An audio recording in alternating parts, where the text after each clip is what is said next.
Hi,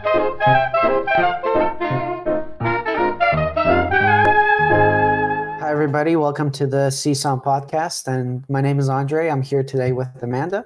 We're going to discuss our universities of Ontario and their mission statements. And so some interesting documents I came across the University of Toronto website.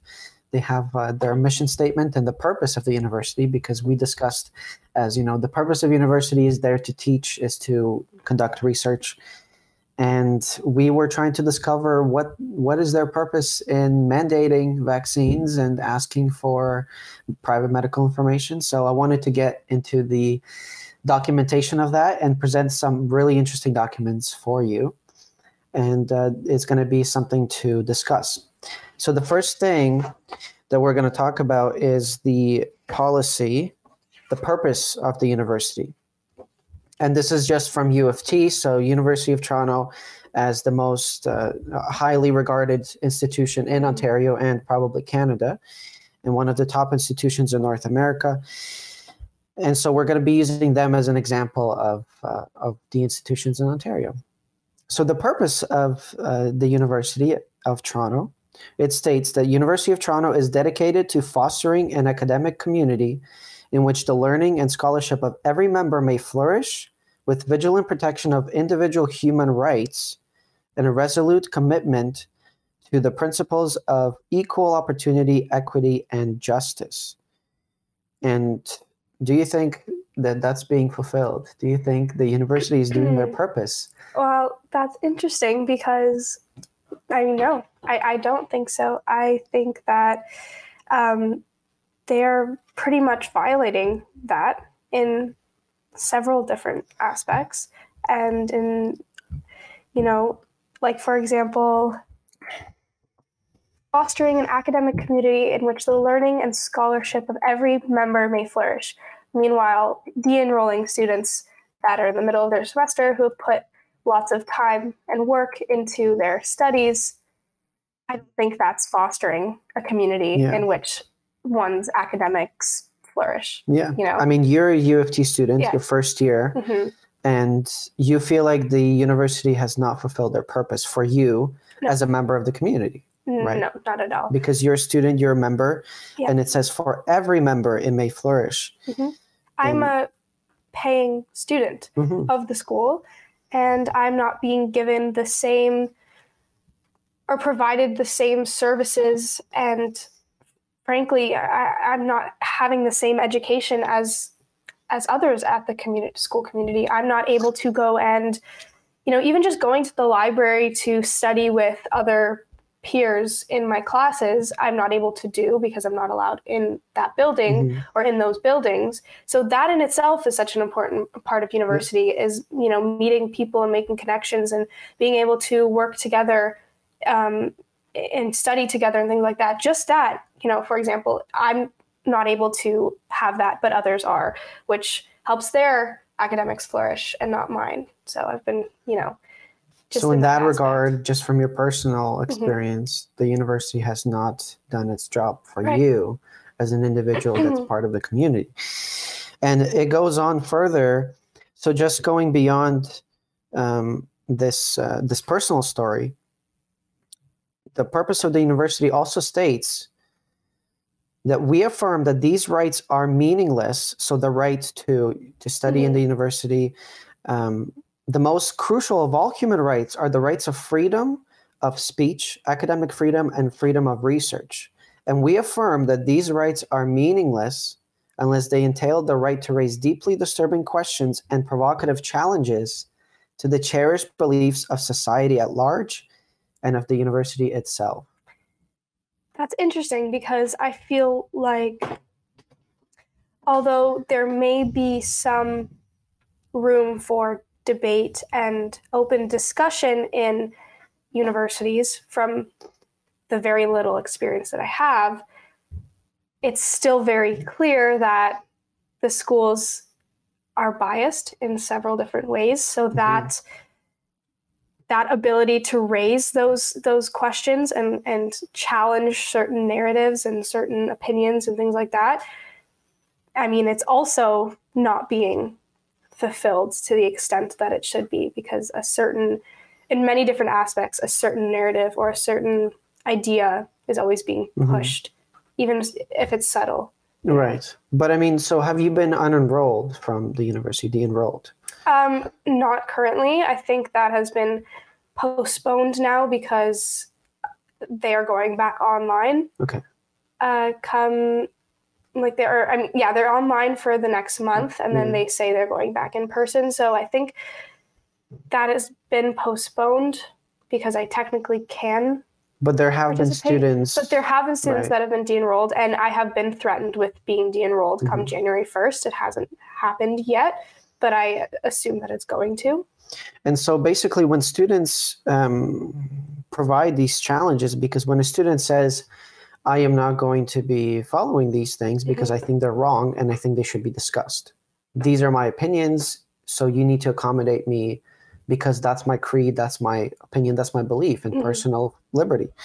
And so when these statements come out and they say, I'm not going to be following this policy, I'm not going to be providing private medical documentation for you, and that, in a sense, challenges the university's policies, right? It challenges the university's beliefs regarding a certain system. And so the university's purpose is to have members of the community to challenge that. Yep.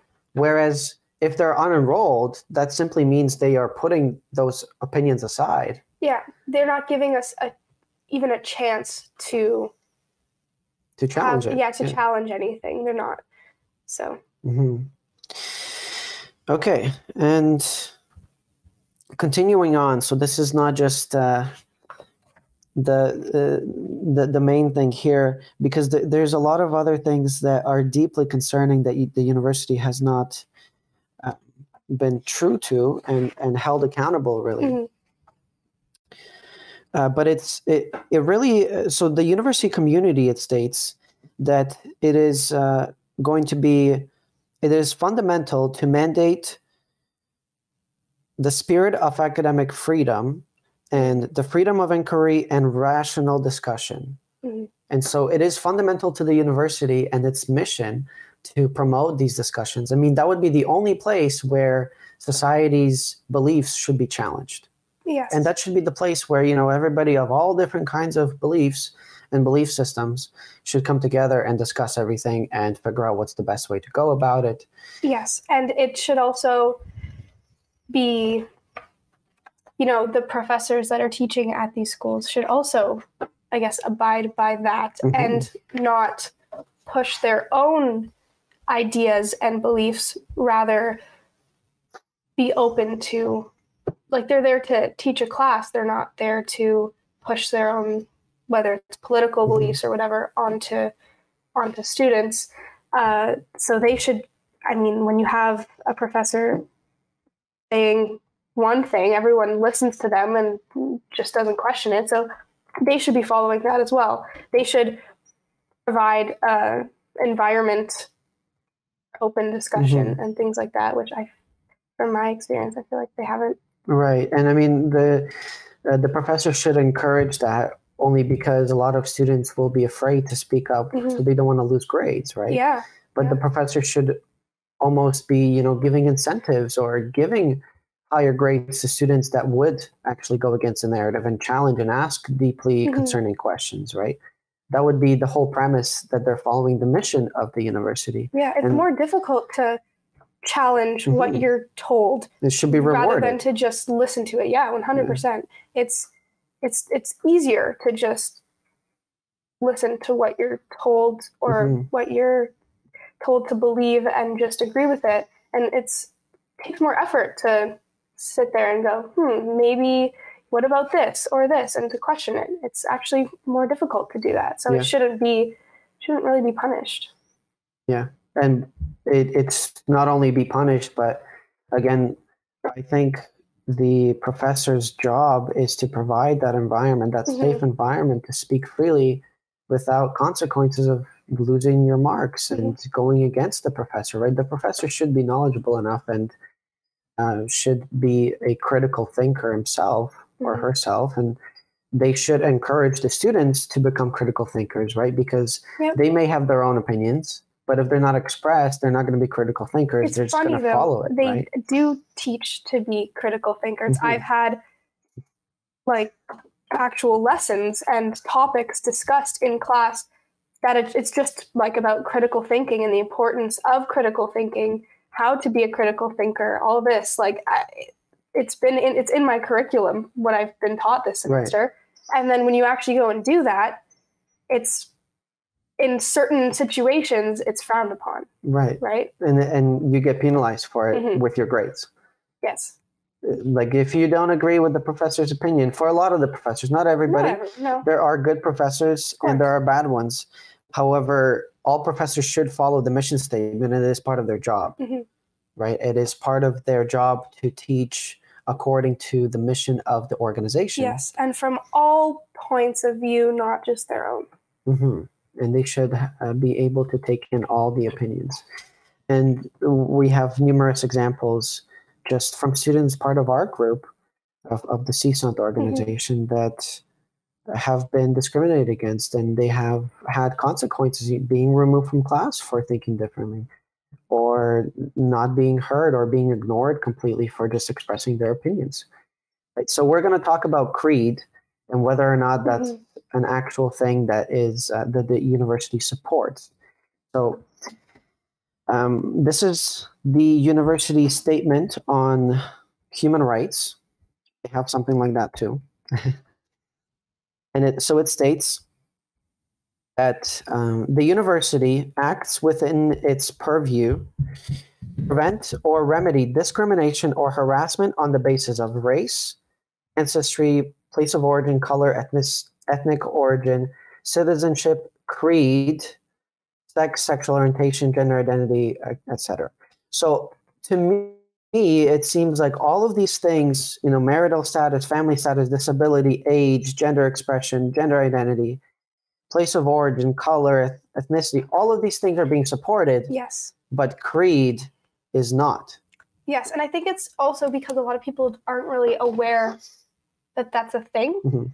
I mean, it's more talked about like sexual orientation and ethnicity and race, and all those things are very widely talked about nowadays, which is great.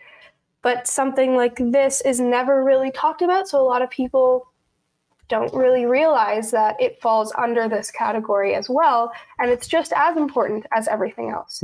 Your own personal convictions are just as important to, I guess, protect just as race and everything else. Absolutely. And that's something that the university has violated ever since the start of this supposed pandemic that we've had. Yes. Yeah. And is that kind of your experience that you've had throughout your classes?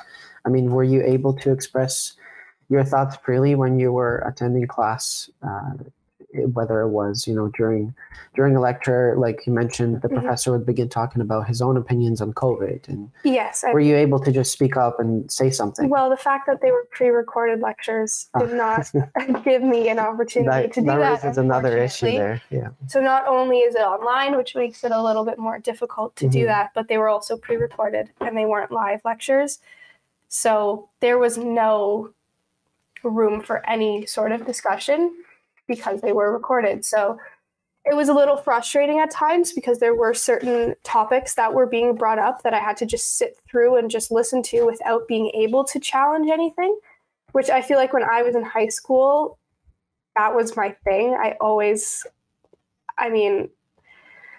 your thing. I always participated in class, and I would always, I guess, have questions, and I would always ask questions about what we were learning about. I would always not challenge my teacher, but I was always curious, and I always wanted to, I guess, expand my learning by asking questions and challenging a little bit. And being online, I haven't been able to do that. So when there were certain things that were brought up in class, it was pretty frustrating to just have to, take notes and not be able to say anything. I guess, especially when it was so clear that what they were talking about was pretty biased. Right. And it's like, I want to tell you my perspective because I feel like people don't hear our perspectives very much. Mm-hmm. And I feel like it's so important that our sides of the story are heard just as much as theirs. Like, yes, the professor can have their own view, but when all of the students are hearing is that view, that's what they end up just listening to because that's all they're exposed to. Mm-hmm. And the fact that we're not given the opportunity really to do that, it's frustrating. It's like, I just want to say something, you know? Just want to raise my hand. I just want to be heard. Yeah. But it's, you just end up being afraid of the consequences that you There's that face. as well. Yeah. I mean, I remember when I was in university just a couple of years ago, this is during COVID as well, and we were online. This is the first year of COVID. So in 2020, I was in my final year of studies, and I was taking a social sciences course. And so that's what we should be talking about. Yeah. Like, this is a common subject nowadays, and like that we need to discuss this, right? And one of my professors that I've had ever since first year, I've been taking courses with him. I really like the professor, but he had these political ideas that he continuously pushed onto his students. Yes, I found that in my sociology class as well. And it was like undisputable. Like, he's a social science teacher, so you should be discussing society, ideas about society. You should have an open mind. But it was like, no, this is how it is, and otherwise you get a bad grade. And so whenever I would write my opinions on what he was talking about and express those beliefs, I honestly just got bad grades.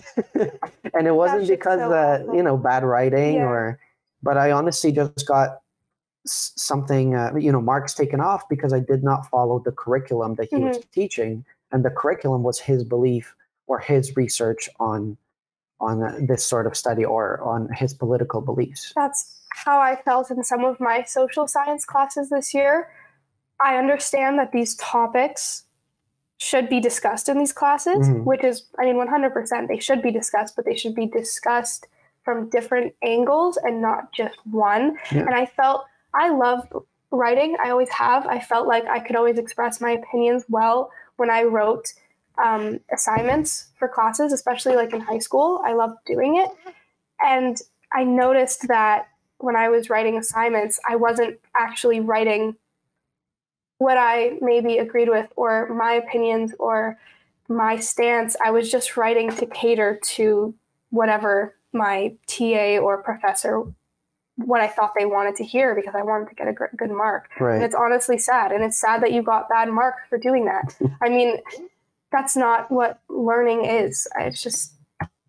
Yeah. And I have another personal story that's not with me, but one of my close buddies of mine, he was in grade 12 last year. So he's first year university now. But last year he was in this political science course. Imagine being in a political science course during this time. I was, that was one of my classes. That was one of your classes too. Yeah. So, and he was constantly, he had assignments to do, writing to do about COVID. They did discuss it quite extensively. And he said, his teacher is all about, lockdowns and segregation and isolation and keeping everybody safe. We weren't discussing vaccines at the time, but it was all about, okay, lockdowns are great. And so obviously my friend was not about that opinion and he disagreed with it. And so he's like, I don't know what to do. Each time I submit something, I get a shit grade. And he's like, so can you check over my assignment if I'm just like, my writing is just shit or she's actually grading me badly? And so he wrote one assignment regarding lockdowns. He asked me for like research on lockdowns because I was looking into that at the time. And he's like, can you provide me some contrary research about lockdowns so that I can show that to the teacher? And he presented this in one of his assignments. He got a D, like he barely passed. Wow. And so he then complained to the principal of the school saying, hey, this is like an excellently written assignment. I had a grad student check it over, like I checked it over. And so they sent the paper to the principal. The principal marked it and gave him an A. And then they Wow. revoked like the grade changed. And that was that. And he was like really worried about the final exam because he's like, I don't know what to agree with it to get a good grade, or should I express my opinion? Just even having to think about that, like, should I say what they want me to say so I get a good mark? Should I say what I really think and get a shit mark? Like, even just thinking about that, there's so much wrong with that. Right. It's, one of their fundamental, I guess, like, statements that the university has is freedom of speech. So if you can't even do that in your classes, what's the point? Exactly. And this goes even deeper. So let's take this further. Yes. A pre-med student like myself, let's say you are studying in a university, you are taking these courses. Let's say you took a political science course. You don't fucking agree with what the teacher says. And these are your personal convictions. You abide by it. But hey, if you don't have a 3.9 or a 4.0 GPA, guess what? You're never going to med school here in Canada. And so that student is going to be thinking, do I just comply and agree with everything just to kind of, please the teacher or the professor, right? To get the grade I want so that I can get into medical school. And that's the problem here, is that they are going to continue doing that. They're going to continue to please. And it's a perpetual cycle. Year after year, they're going to agree with it. And their own thoughts, skepticism, and critical thinking is gone. Yep. And that goes with the mandates as well. I know so many people that only got vaccinated to go to school. That wasn't their plan, I guess, before. And when it became mandated at schools, they're like, okay, well, I want an education. I need my education. Like, I have to get vaccinated. I have no other choice. So they get it. A lot of students did it just for school. And that creates that same cycle. So it's like when it comes to boosters and things like that, they're like, oh, well, I've already complied and I've already done this for them. I'm just going to keep doing it. And then it creates that same cycle. And then eventually they just start complying with everything just blindly. Yeah. So, you mentioned a personal story about one of your friends at Brock University, right? Do you mind sharing that with the viewers? Yeah. There is a student that goes to Brock University. We're going to keep the names. Completely. Protect the innocent. Yeah. And this person did not want to get vaccinated. And this was early on, I think September, October-ish. They were online. And the school even mandated the vaccine or uploading proof of vaccination, even for online students. This person and their family was very, was pretty strongly against this vaccine for whatever reasons. And so this person, was struggling, didn't know what to do, was under a lot of stress, to be online even now they have to submit, and it's hard. So I think this person went behind their parents' back, got it, and then ended up with some health issues after getting it. Ended up in the hospital, I believe, for a few days with some sort of heart condition. I don't know the details, but that was purely, because they were coerced into doing it from the school and ended up complying because they felt they had no other choice, and it ended up harming them at the end. And it's so sad. I feel like that is just so sad. All this person wanted to do was get an education and have the university went against their personal convictions. It's something that, they felt very strongly about as a family, as an individual, I think religious beliefs as well. And they had to go against that, didn't like that they were doing it, and then it ended up harming them. And I'm sure that's not the only story. Yeah. I'm sure it isn't. I'm sure there are many more of those. These are popping up all across everywhere, not just universities, but even workplaces and schools and other institutions. I know teachers that have done the same thing, that were under so much pressure to get it, finally got it, and ended up in the hospital as well. Wow. With heart problems. That's fucking terrible because, again, so this is going to the medical side of things. The doctor or the nurse that's administering the vaccine must know it is their responsibility. And we're going to pull up the documents at some point. We're going to discuss this in greater detail. But from what I know as a pre-medical student is that it is the doctor's duty to recognize whether or not this person has been under duress or under coercion before they inject anything into them or give any sort of treatment. Yes, some people come in and like they want drugs, for example. They say, oh, I'm this and that, I need drugs. Or somebody else comes in and says, I need drugs like painkillers.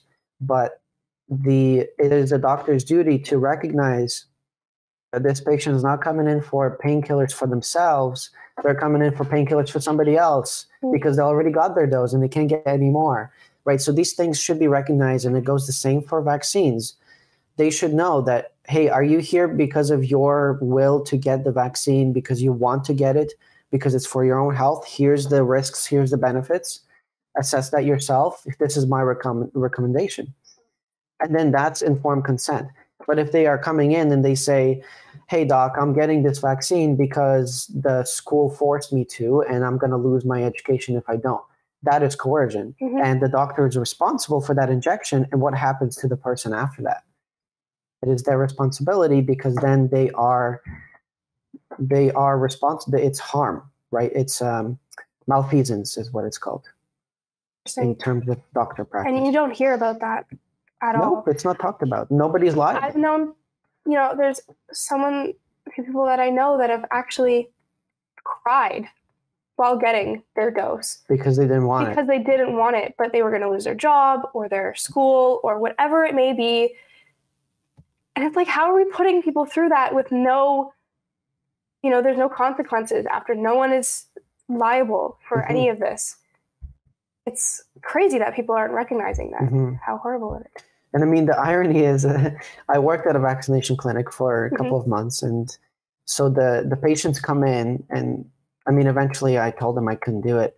But the patients come in and I worked at the front desk. So they come in and they have to sign this form. This form basically says, nobody's liable. If anything happens to you, it's your responsibility. And you're coming here under, no coercion, nothing like that. Here's the ingredients. Check over the ingredients. If you are okay with it, that's going to be basically administered into your body. And everybody has to sign it. If they don't sign it, they don't get the injection. And so we had plenty of people come in and complaining to us like, I don't want to sign this. I don't want to be responsible because I don't want to get it, but I don't want to lose my job. We had police officers come in and do that. We had a fireman, all educators, they would just come in and complain to us and complain to the doctor saying, hey, I don't want to sign this because I don't want to be liable for my personal health at this point because I am not agreeing to this. And so the doctor wouldn't administer it in some cases. In some cases, she would talk them into it and still do it because they don't want to lose their job. Now, that is coercion. That is the definition of it. The fact that people that is a prime example, put through that is just awful.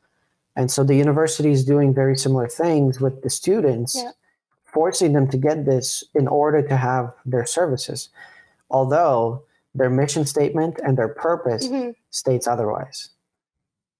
Yeah, I mean, it's ironic. I mean, imagine an organization failing so bad at their mission, at their statement. And this is a highly regarded organization at the top level. That kind of creates, kind of like a precedent to other schools that if, this highly regarded school or institution is doing it, then that's when other schools start to follow.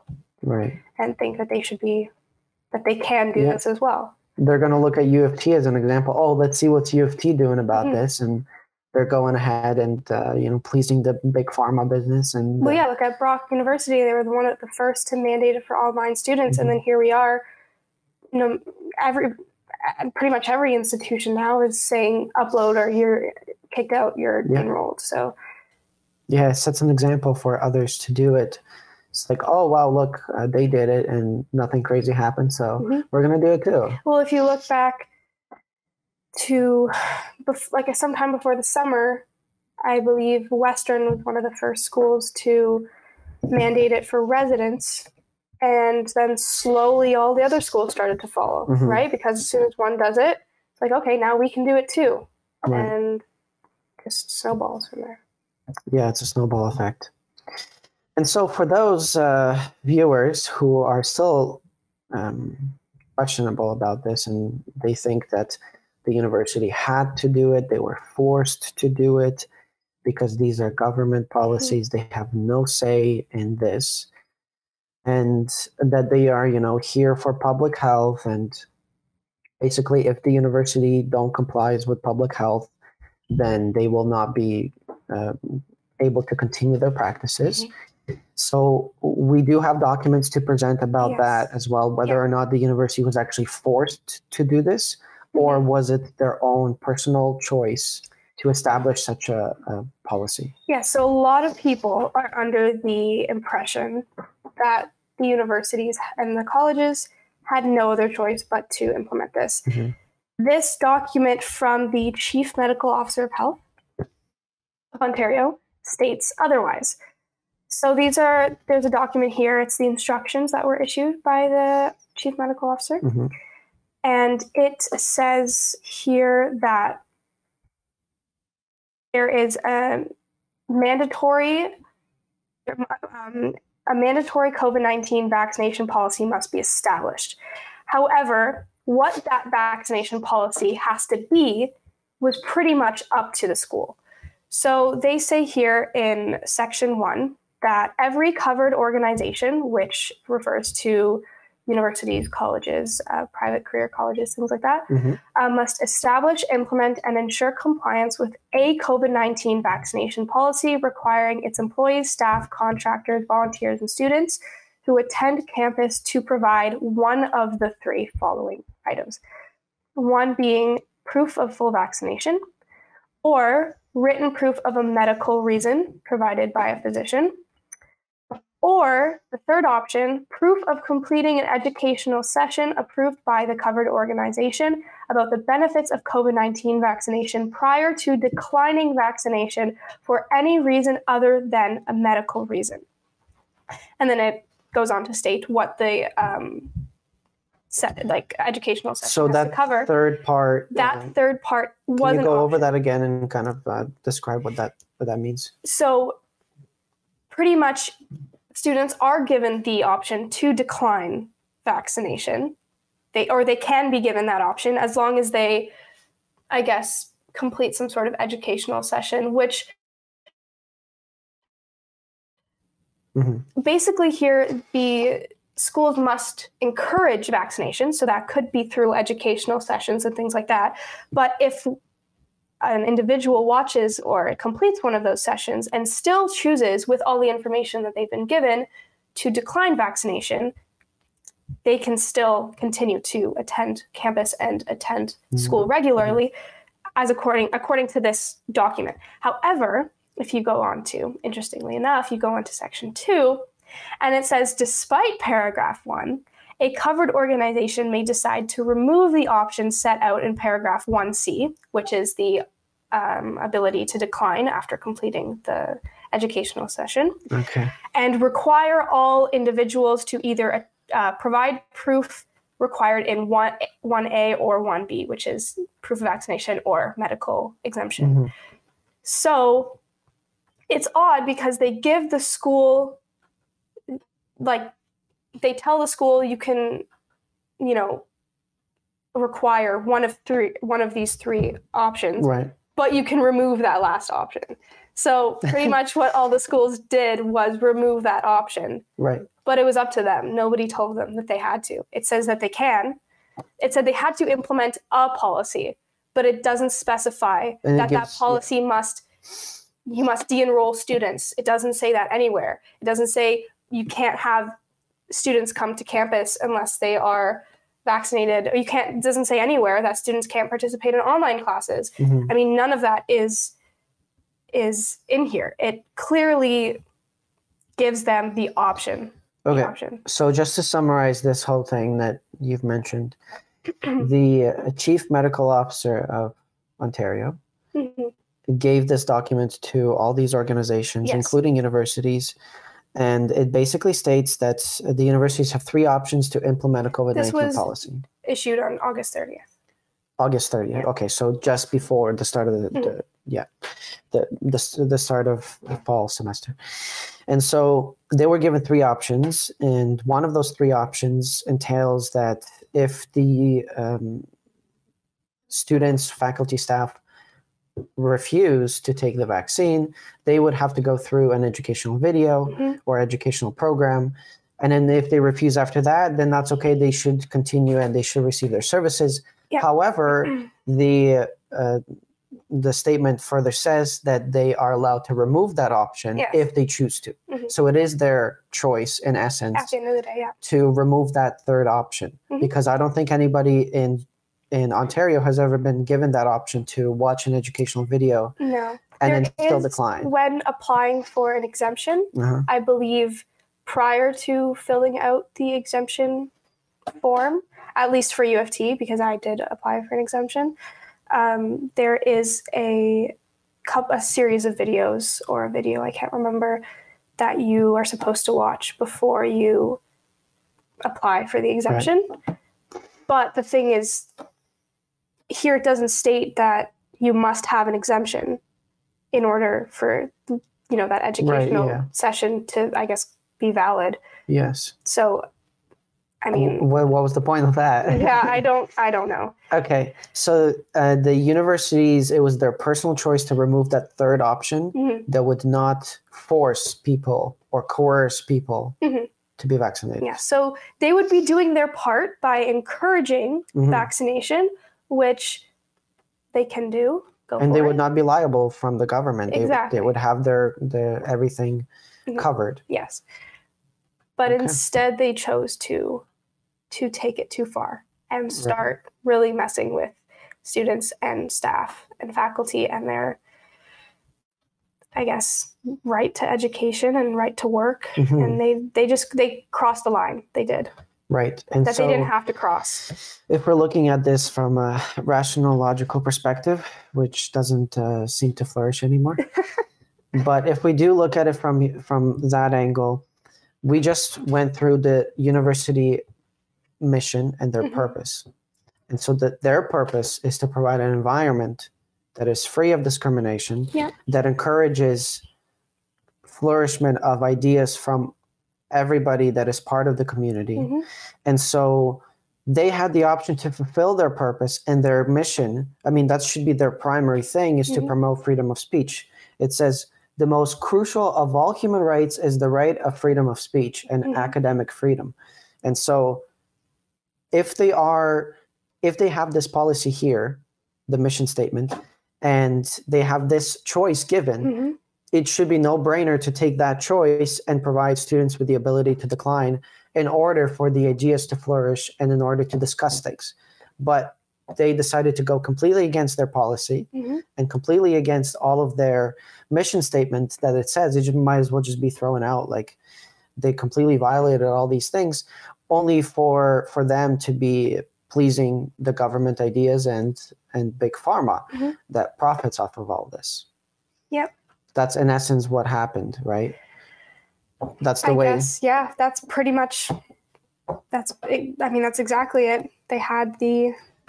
They had the ability. They had the ability to follow their principles and their convictions. And this is something written in 1994. And the statement, the institutional purpose statement, was written October 15th, 1992. Wow. And these are the things that have been upheld before we were born. And in this day and age, this is just thrown out the window. Like, we don't do that anymore. It's a strange time. Yeah, they had the option to fulfill that, and they didn't. They just didn't. It's a failing institution. Yeah. But what else? Like, if we have any other institution like construction or the construction industry, their mission is to construct and build things properly and to the proper ways. So the engineering could be done properly and set up well, and the materials are all high quality, right? They have the mission to do that. And if they're failing at their mission, the building collapses at some point because they didn't do it correctly. Yeah, I mean, and the same thing is going on at the universities, is their institution just collapsing because they are not upholding their values. And it's so unfortunate because there are, so many students that, and I guess faculty and staff as well, that have so many interesting perspectives and ideas and talents and skills that could provide, great value to these institutions and to our future in whatever careers and paths they decide to go. But they are restricting that, and they are restricting those individuals who have so much potential and so much to offer. They're restricting their ability to do that. And in the long run, when you start shutting out all these perspectives and ideas that come, that maybe contradict others, what happens in the long run? What's going to happen years from now when the only people we have in these professions are the ones who all think the same? How do we, where does innovation come from if everyone thinks the same? That's where it's taken to the extreme. That's why it's so important to have all these, to provide all these different people with different backgrounds and different ideas and different perspectives and different talents. It's so important to provide them all with this opportunity. Right. And that's how we progress in society. Yeah, it's how we progress.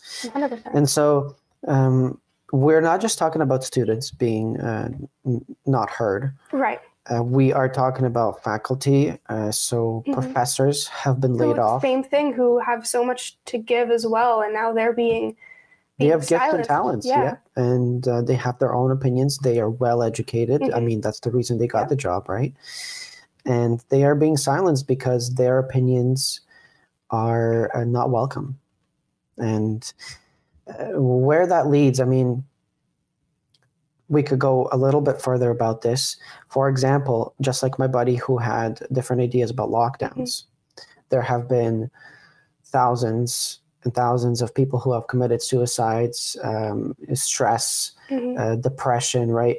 All of those numbers have gone through the roof. We don't have those numbers to show here. However, since the start of the pandemic, it is evident that those numbers have gone up significantly. It's not like a little difference, it's significant. And that's from isolation, losing jobs, all of that. There's so many we cannot factors, establish causality, but we can establish a correlation, because what has changed in society is first of all, we started locking people down. We shut down businesses. We stopped hugging. We stopped shaking hands and just doing human things, right? We've been dehumanized, and it's part of our core human needs is to feel connected, to feel close, to feel loved and respected, to give love and to get love, right? And when that is forbidden, that is when you have a spike in mental illness and you have a spike in stress and all of those things. So, when you shut down people from society and from these institutions where everybody should be able to speak freely and these ideas would flourish, the consequences it has is a loss of life. Because if there were people who are able to debate this stuff in the universities and their opinions were heard, and maybe some other aspect was applied, for example, one province decides not to do lockdowns and they completely forbid lockdowns. It's just like Florida and Texas. You cannot mandate lockdowns. You cannot shut down a business. You cannot put restrictions. Yes, and when those states, different states, like if you look at Texas versus California or Florida versus New York, when they decide to actually do different things and handle the situation differently, you can see how that has effects on different aspects, and you can actually use that to determine which one is really working and what we should implement in the future. And if every state just did the exact same thing, pretty much like the provinces are doing in Canada, then you don't see those differences, and you can't evaluate, which province now has the higher cases, or which one has the higher cases of mental illness, or this or that. You can, I guess, use that to determine and compare so that we can figure out the best solution. Because that's right. I mean, this is new to everyone, and we don't know what all the best solutions are for everything. But if we just stick to one thing the whole time and never change it, and everyone does that exact same thing, how do we know it's the best one if we can't compare it to anything else? That's right. You don't have... That's why it's so important to have, same thing with, if you're barring students with different ideas and different perspectives, I mean, how do you progress in different areas and different professions if everybody just thinks the same and does the same, Right. I mean, when you encounter a problem that you've never encountered before, you want to try to solve it with different ideas and not just one singular idea, because what if that idea is wrong? I mean, if it's right, awesome, amazing, it worked. But what if it's wrong? And there's a lot of evidence pointing towards that lockdowns don't work. I mean, just judging by, it's been 2 years, right? And we're still implementing lockdowns. We're still implementing restrictions. Back to square one. And fucking nothing has changed. We are still back at square one. And the cases are still up there. The deaths are still up there. And people are still getting sick. Yeah, we have more cases now than we did a month ago. And we have 90% vaccination rates. Yeah, we have high vaccination rates. One of the highest in the world. And look at us. No, I mean, doing the exact same thing we did in March 2020. The exact same. Don't you think it's time to try something new, maybe? Yes, and it seems like a one-fit-all solution for all of these, mandates, all of these policies. In terms of vaccinations, for example, like there are other solutions that we should be attempting. A lot of doctors have been speaking about early treatments, treatments with this drug, treatments with this drug. Let's try something different. That's all been shut down. Yeah, they are no longer doctors. They lose their licenses. You have to, encourage vaccination for those who may need it, for those who are at serious risk for COVID. Go ahead, encourage it. But there also should be encouragement for other factors as well that can also help in, the severeness of COVID and how people react to it. For some people, they just want to build their immunity by exercise and eating healthy and taking supplements and things like that. And if that's what works for them, that's what works for them. For some people, it may be getting vaccinated. For some people, it may be certain treatments for if they get COVID. Every single person is different. And that's why we have to find multiple solutions. We can't just assume that one solution is going to work for everybody. It's just not. It never has for anything. It's not how medicine is done. I mean, if you... Let's say you're going to the doctor and they detect cancer in you, right? You've got cancer spreading. You're going to get like a textbook of treatments that are available for you. Hey, you can do this, you can do that, you can do this one. And then there's this option. Here's the risks. Here's the benefits of that. I recommend this one, but you choose whichever one you want. And there's always certain risks and certain benefits for each one. And no matter what those risks or benefits are, that's why it's so important for that individual person to decide, what they're willing to weigh those risks and those benefits. I mean, because there are risks and benefits for everything, for vaccination, for not getting vaccinated, for this treatment, for that treatment. And that's why you can't just put everyone under one category and say that everyone has to do it, because everyone's different. Everyone's body is different. And only we can decide what to do with our bodies, because if something does go wrong, it shouldn't be anyone else's fault. That's right. Right? Yeah, I mean, you should be responsible adults. You should be informed. You should do your own research. Don't listen to us. Literally all of these things, all of these documents that we're talking about, they're all available online. Just go on University of Toronto website and look at their mission statement, look at their discrimination and harassment policy. Yeah, these things are available. Yeah. And if you are a grown adult, you should take responsibility for your own life. Don't have an institution take responsibility for your life, or don't have the government take responsibility for your life.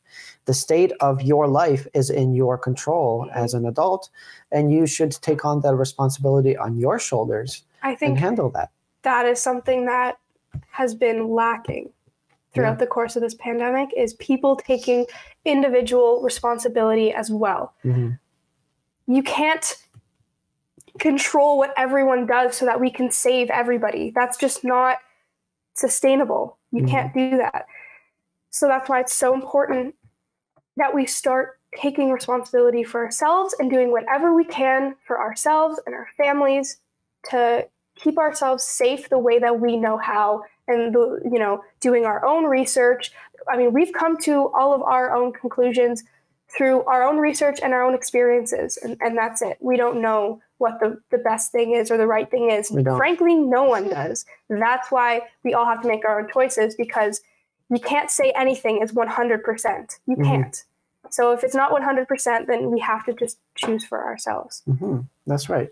And I mean, we don't discourage vaccinations. No. You do whatever you want. I mean, if you believe truly that that's what's going to save you and that's what's going to work for you and that's the best option, then you weigh the risk and benefits, you should do it. You should absolutely do it. But if you believe that that is not something you should do, but you're taking it for the sake of going to university or traveling, a lot of people have done that.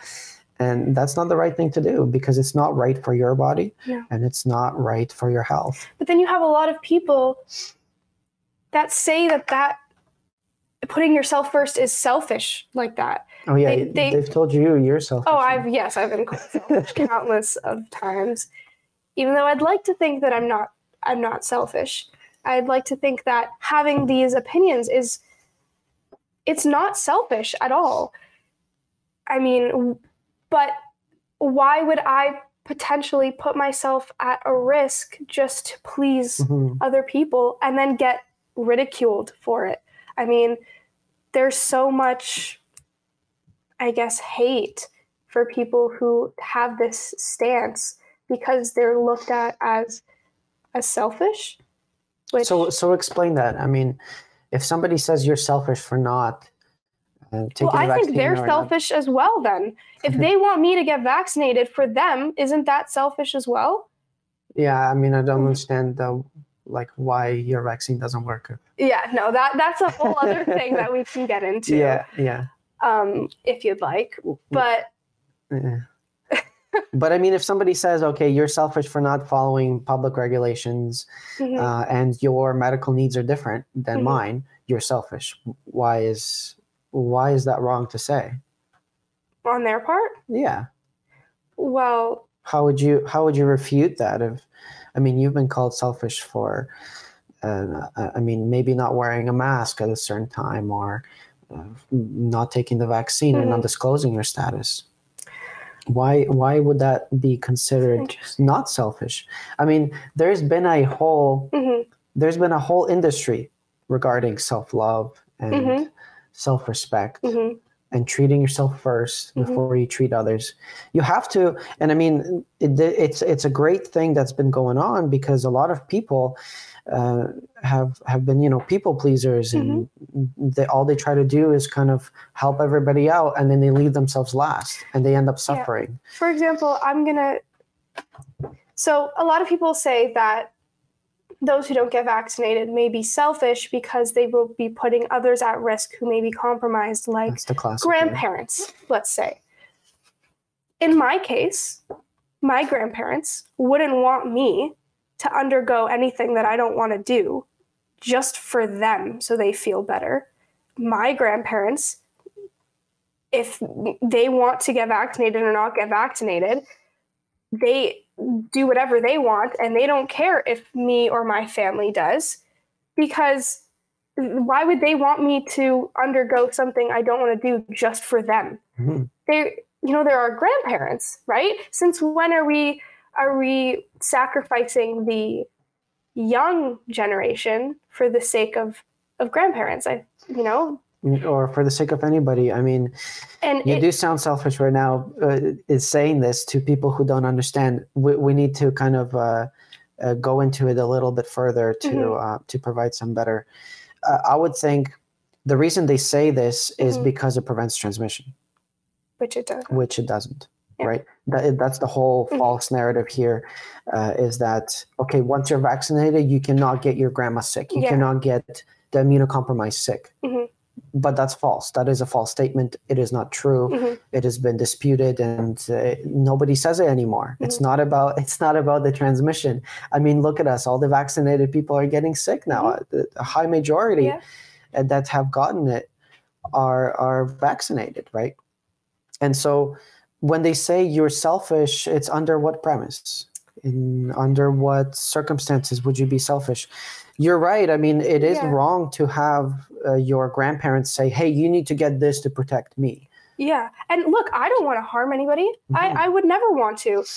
I will do things, of course, that I think would protect anyone else around me, but also not at the expense of my own health. Yeah. If I think that, especially when it doesn't stop transmission and it hasn't been proven to do so. If it has, and if it's like, oh, if you get vaccinated, you will never get or transmit COVID, well, there's a different argument there. Right. And I mean, I think this is why it's so important, and I have to emphasize that we have to encourage making decisions for yourself. And I really don't think that that's selfish. I think it's the opposite of selfish. I think it's selfish to make someone do something to make you feel better. I think that's selfish.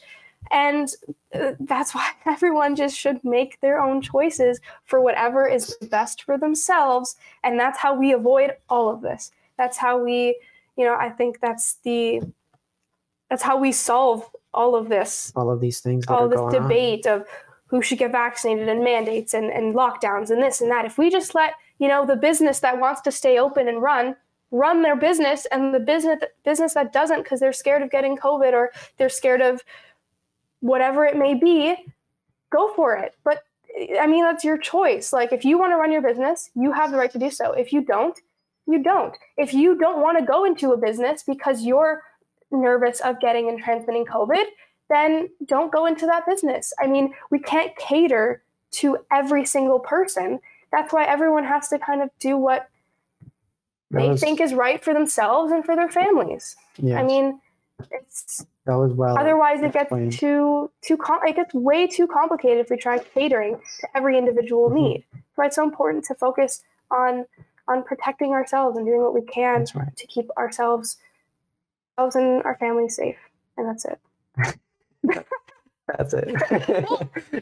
No, to an extent. Everything you explained here is very well done. Thank you. Thank you. That should raise some alarm bells to those who are still telling people you're selfish and you're this and that, and calling them names and calling them anti-vaxxers and all these harsh things. Because if we bring this down to just an individual level, from the society level to an individual level, what the government is trying to do is to have the people please everybody else, right? So you're all protect. I mean, they have these commercials. You're just driving in the car and it says, take the jab to protect your neighbor. Yeah. Or wear a mask to save your grandma. There's like this, it's all under this facade of, the common good and keeping everyone safe. And that's why people think if you don't do it, you're selfish. But we really have to start talking about that and understanding that people who make decisions to better themselves is not necessarily selfish. Yeah. It's we have to, Yes. And then, that. So going back to the self-love industry that's been popping around, what's going on with that is their premise states that you should love yourself for the sake of others, because when you love yourself, you're more happy, you're more joyful, you just protrude that positive energy and you help others around you. You show them, you're a prime example of how to live and how to be happy and what you should do for yourself. And then others will be able to take off from that, and they will be able to do the same thing. You're basically a leader at that point, and you cater to your own needs first, because you have to love yourself before you can love others. And if you don't love yourself, then you're just going to throw out resentment. And so that's bringing that down to the individual level compared to the whole global level, is that the government is forcing us to first put everybody else's needs, and then yours will come after, or they're not even relevant anymore. However, what the literature says about the self-love industry is completely different, that you should cater to your own needs first, and then you can take care of others. I think if we just all start taking care of ourselves, that will just create a better society as well. Because then if you're doing what's best for you, then I think that's how it will, I guess. So progressive. That's how people get well and get better. And you start being that best version of yourself to others, and then it just, it's like that effect that it. And I can't go around telling. I love exercising and I love staying in shape, but I can't just go around telling all my friends, "Hey, if you don't exercise, you're selfish," or if you don't go to the gym today, you're this and that. And that's because that again is a similar comparison with the vaccine thing, because them being healthy and them being fit does not actually have any benefit for me, the same way as somebody else not being vaccinated or being vaccinated doesn't have any benefit on my health. And so it goes under that same premise as this vaccine. So we've talked about some very interesting ideas. Yeah, we went into it. Everybody should go on and check out the documents that we presented today. The ones from the University of Toronto are the documents on the Statement on Human Rights from University of Toronto. We have the Statement on Prohibited Discrimination and Discrimination Harassment. And we have the Statement of Institutional Purpose. And and there's also the instructions from the that were issued by the Office of the Chief Medical Officer of Health. So those are some of the main documents that we discussed today. They're all going to be in the link down below, so you can check them out. You don't have to do your own research at this point. We've done it all for you. You should. Even though you should check that for yourself. Don't believe everything we say. Check it for yourself and make your own decisions that are good for you and your family. And so if you resonate with our message and our philosophy, you should also contact us by email, which will be included in the description box down below. And we will talk to you soon. Yep.